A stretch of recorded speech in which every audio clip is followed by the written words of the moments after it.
కలిసి వైఎస్ జగన్ పై కూటమి ప్రభుత్వం బురద జల్లే ప్రయత్నం చేస్తుంది. వెంకటేశ్వర స్వామి వారి కీర్తిని, ప్రతిష్టను దెబ్బతీసేలా నీచ రాజకీయం చేస్తున్నారు.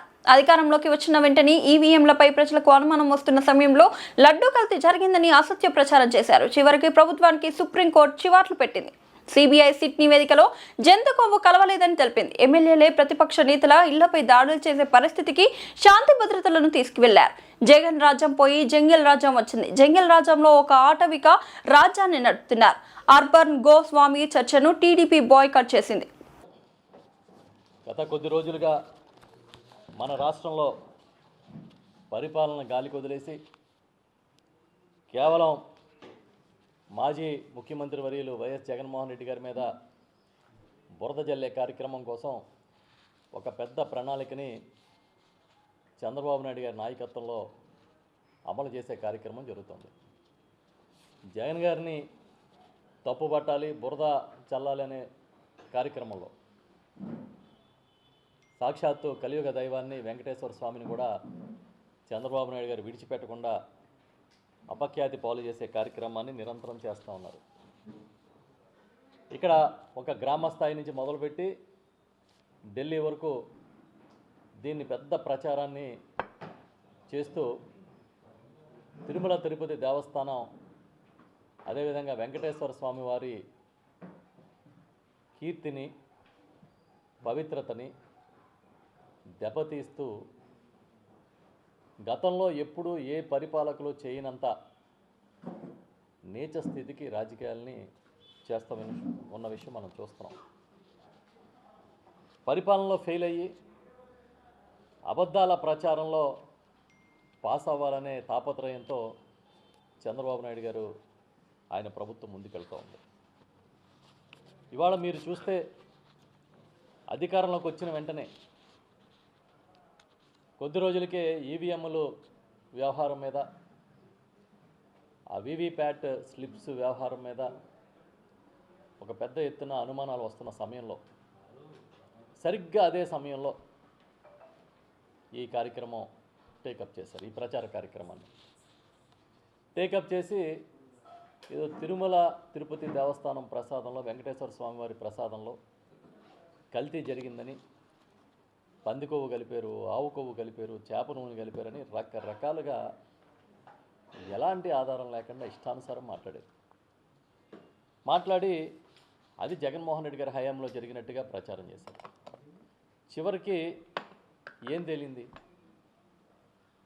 సుప్రీంకోర్టు చివాట్లు పెట్టి ఇది మంచి పద్ధతి కాదు, బాధ్యతాయుత స్థానంలో ఉన్నవాళ్ళు ఆధారాలతో మాట్లాడాలి, మనోభావాలతో, ప్రజల మనోభావాలతో, భక్తుల మనోభావాలతో ఈ రకమైన ఆటలు మంచిది కాదన్న స్ఫూర్తితో మాట్లాడి ఒక సిట్ని వేశారు. ఆ సిట్లో, ఆ స్పెషల్ ఇన్వెస్టిగేషన్ టీంలో సిబిఐతో పాటు రాష్ట్ర ప్రభుత్వ అధికారులను కూడా నియమించారు. ఈ సిట్టు, రాష్ట్ర ప్రభుత్వ అధికారులతో కూడిన సిట్టు పెద్ద ఎత్తున పరిశోధన చేసి దానిలో భాగంగా చంద్రబాబు నాయుడు గారు నియమించిన టీటీడీ అధికారులు, ఈవోలతో సహా వారందరి వాంగ్మూలాలు కూడా రికార్డు చేసి ఒక నివేదికనిచ్చింది. ఆ నివేదికలో చాలా స్పష్టంగా ఇందులో జంతు కొవ్వులు కలవలేదని నిర్ధారించారు. కానీ ఎలా అయినా సరే దాంట్లో జంతు కొవ్వులు కలిశాయనే నిరూపించాలనే తాపత్రయంతో చంద్రబాబు నాయుడు గారు ముందుకెళ్లడంతోనే ఇప్పుడు ఈ అంత వ్యవహారం నడుస్తుంది. దాన్ని ఎవరూ ప్రశ్నించకూడదు. ఈ తప్పు ఎందుకు చేసామని అడిగితే నాయకుల ఇళ్ల మీద దాడులు చేస్తున్నారు, బూతులు తిడుతున్నారు, పచ్చిగా మాట్లాడుతున్నారు, ఫ్లెక్స్లు కడుతున్నారు, ఇళ్ళు తగలబెడుతున్నారు, ఇళ్లల్లో దూరి విధ్వంసాలు చేస్తున్నారు, పెట్రోల్ బాంబులు విసురుతున్నారు. ఒకటి కాదు, రెండు కాదు, సాక్షాత్తు చట్టసభల్లో ఉన్న శాసనసభ్యుల నాయకత్వం వహించి మేము దాడులు చేయడానికి వచ్చామని చెప్పే స్థాయికి శాంతి భద్రతల్ని తీసుకొచ్చారు. ఒక ఇంటి మీద అంబటి రాంబాబు గారు, ఒక మాజీ మంత్రి, ఒక కాపు నాయకుడు, ఆయన ఇంటి మీద దాడి చేస్తారు, తగలబెడతారు. జోగి రమేష్ గారు ఒక మాజీ మంత్రి, ఒక బీసీ నాయకుడు, ఆయన ఇంటి మీద దాడి చేస్తారు, పెట్రోల్ బాంబులు వేస్తారు, తిరిగి మళ్ళీ వాళ్ళ మీద కేసులు పెట్టి అరెస్ట్ చేస్తారు. అంటే ఈ రాష్ట్రంలో మా నాయకుడు జగన్మోహన్ రెడ్డి గారు చెప్పినట్టుగా జగన్ రాజ్యం పోయి జంగిల్ రాజ్యం వచ్చింది.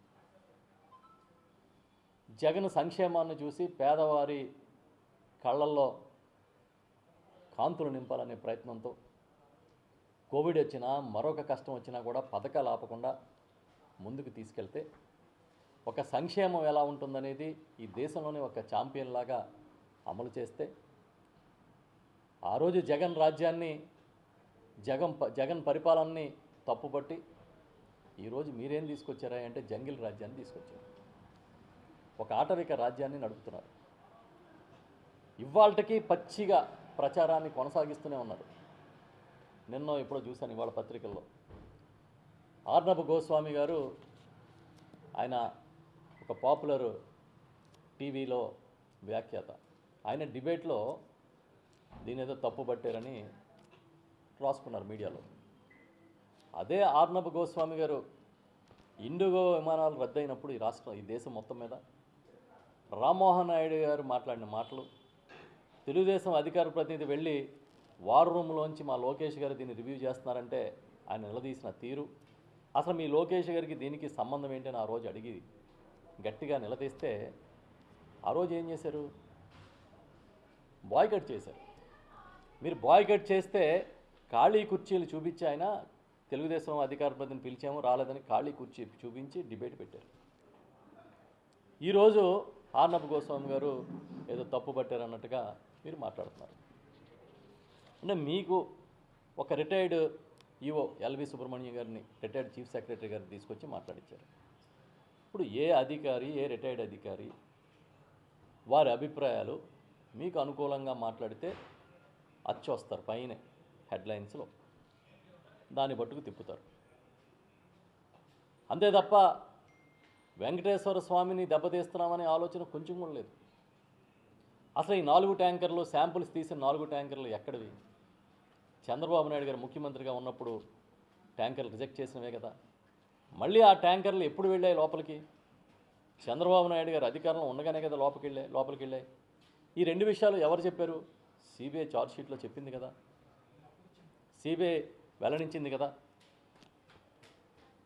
మరి చంద్రబాబు నాయుడు గారి హయాంలో జరిగిన నెయ్యి కల్తీని పట్టుకుని పోనీ బోలేబాబా డైరీని ఎవరు అనుమతించారు? 2018లో చంద్రబాబు నాయుడు ముఖ్యమంత్రిగా ఉన్నప్పుడే కదా, వారే కదా దాన్ని అనుమతించింది. ఇవాళ ఏమంటున్నారు? నూనె కన్నా తక్కువ ధరకి నెయ్యి ఎలా వస్తుంది అని అడుగుతున్నారు. కరెక్టే. మరి అదే చంద్రబాబు నాయుడు గారు ముఖ్యమంత్రిగా ఉన్నప్పుడు నూనె కన్నా తక్కువ ధరకే కదా నెయ్యి కొన్నారు. ఆ రోజు ప్యూరిటీ ఎలా వచ్చింది? అయోధ్యకి 1,00,000 లడ్డూలు ఈ పంది కొవ్వులతోని లేకపోతే జంతు కొవ్వులతోని కలిపి పంపించారని పచ్చిగా విమర్శించారు. ఇది చాలా స్థాయిలో ఉండి ఈ ప్రభుత్వంలో కీలక బాధ్యతల్లో ఉన్న సీఎం, డిప్యూటీ సీఎం స్థాయిలో నాయకులుగా ఉండి మాట్లాడారు. అది ఎవరు పంపించారు? అది ఆ నెయ్యి ఎవరు సమకూర్చారు? ఆ రోజు దీంట్లో ఒక బోర్డు మెంబర్గా ఉన్న వ్యక్తి సోబర్ గోరా, అదే కాకుండా రామేశ్వరరావు గారు ఒక అప్పటికి మరో మాజీ బోర్డు మెంబరు, వీరిద్దరూ బయట నుంచి ఆ నెయ్యిని సమకూర్చారు. అంతేగాని టీటీడీ టెండర్లో సప్లై చేసిన నెయ్యి కాదు. కానీ ఏమవుతుందంటే మేము ఒక నిజాన్ని చెప్పేలోపు 100 అబద్ధాలని సృష్టించి వదిలేస్తున్నారు ప్రజల మీదకి. మీకున్న సోషల్ మీడియా బలమో, మీకున్న సొంత మీడియా బలం ఈ అబద్ధాలను తీసుకెళ్ళి నిజంగా మార్చాలనే ప్రయత్నం చేస్తున్నారు. ఒక అబద్ధాన్ని సృష్టించి పదే మాట్లాడేవాడు కొన్నాళ్ళకి అబద్ధం నిజమని తానే నమ్ముతాడు.